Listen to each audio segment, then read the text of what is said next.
الو. ايوه يا اختي. تمام والله، كل سنه وانت طيبه. عامل ايه؟ ليه ما هتتصل علي دلوقتي؟ هتتصلي ليه علي؟ عاوزه ورثك؟ ورثك ايه؟ ورثك ما عطاهولك ابوك زمان. ايوه عطاهولك. ابوك يعطيكش حاجه؟ طب ابوك يعطيكش حاجه وانا مالي؟ ما هتتصل على اخوك ليه انت دلوقتي؟ ما تتصليش علي تاني، مالكيش حاجه، ابوك اعطاك كل حاجه، تتصليش علي تاني خالص. تشتكيني في المحكمه وتشتكيني لرب العالمين.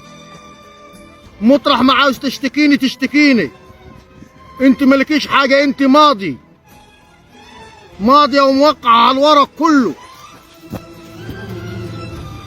ايوه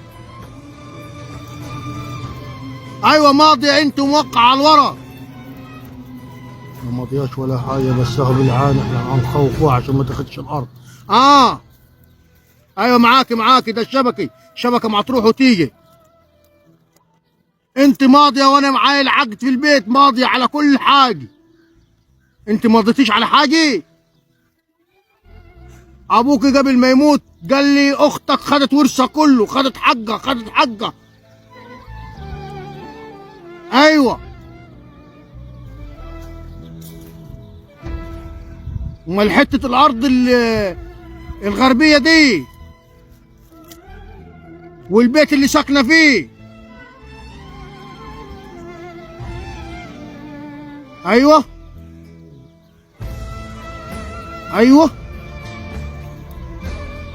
اشتريتيهم من مين يا ابو؟ انت اشتريت حاجه وحيلتك انت عشان تشتري؟ ايه حيلتك؟ وايه معاكي؟ ما اقول لك ما تتصليش على خلق ضايق في رمضان، وما تتصليش علي تاني، ولو اتصلت علي تاني اعرف صلاح نفسك. ورثها قال. ومن انت لك ورث ولا تاخديه ولا هتشوفيه في حياتك الورث تاني. انا اللي هاخد كل حاجه واكوش على كل حاجه. ايوه الشبكه. لا مالكيش حاجه عندي، ومش هتاخدي حاجه ولا لكيش اي حاجه. ومطرح ما تحط راسك حط رجليك، مطرح ما تحط راسك حط رجليك. ايوه. انا قاعد فين؟ انا قاعد في ارضيات، عندي عرضياتي اللي كتبهم لي ابويا بيع وشرى لي. ايوه كتبهم لي ابويا بيع وشري. ايوه. لا مالكيش حاجه عندي خالص، ولا مطرح ما تحطي هتشتكيني لربني. انت تشتكيني لربني والله.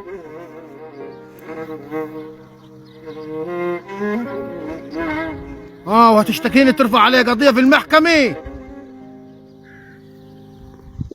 مطرح ما تحط راسك حط رجليكي، مطرح ما تحط راسك حط رجليكي. مالكيش حاجه عندك، ولا هتشوفي حاجه ولا هتاخدي حاجه في حياتك. ايوه مالكيش حاجه، وما ترفعي تليفون تاني علي، يا تعرفي صلاح نفسك، وما نلقاك عند قدام خشم البيت يكسر رقبتك كده افصلها عن جسدك. اوعي تجي في البيت عندي، ولا تسلمي على عيالي، ولا تقولي لي عيالك زيك وتقابلي عيالي في الطريق. ايوه بيت ابوكي؟ مش بيت ابوكي، ده بيتي انا. ابوكي كتبوا لي بيع وشري. بيت ابوك كتبوا لي بيع وشري، والارضيات كتبوهم لي بيع وشري، ولا لك حاجه عندي ولا تلزميني باي حاجه. واقول لك انت اصلا مش اختي خاصه، انا متبري منك.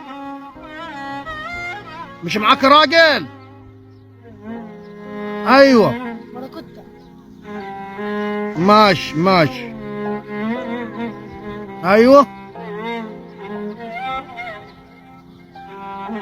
ابقى خطك ده قدام البيت. ابقى خطي قدام البيت وشوف ايه اللي هيحصل لك. رجلك ده هكسرها لك، رجلك هكسرها لك. يلا غوري غوري، مش عايز اشوف شكلك تاني ولا اشوف اي حاجه. غوري، توكل على الله، روحي. والله العظيم ما اسمع صوتك تاني، اقسم بالله العظيم ما هي تعرف ايه اللي يجرى لك.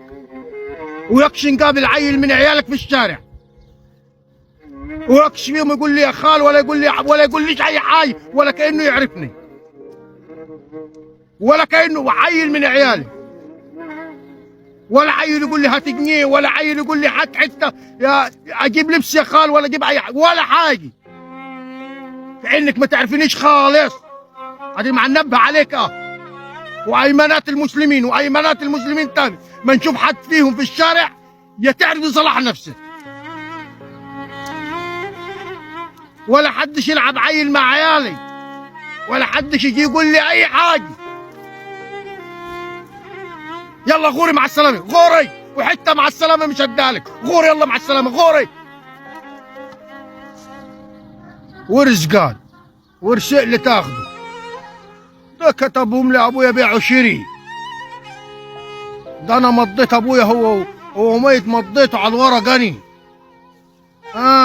ده الورث، مضيت ابويا هو قاعد، مضيته هو ميت اني. حد يقدر علي اني؟ مفيش حد يقدر علي، ولا حد يقدر يعمل لي حاجه. الفيديو دي كان من الواقع، وده اللي بيحصل، انه شخص بياكل حق اخواته وياكل حق اخته، ودي اللي منتشر واللي احنا شايفينه واللي معنشاهدوه في امور الحياه. في ناس كثيره لا مؤاخذه بتاكل حق اخواتها الاولاد، سواء اخواتها البنات، ويقول لها ملكيش حاجه عندي، ده ابويا موقع لي، وهو في الواقع ابوه هو متوفي وقع له. يعني خلى ابوه، استغفر الله العظيم، اللهم احفظنا، اللهم احفظنا. هو وابوه متوفي على السرير ومعاه يمضيه. احنا بقينا في دنيا يعلم بها ربنا، واحنا حبينا ندوا مشهد من الواقع ومشهد من الحقيقي.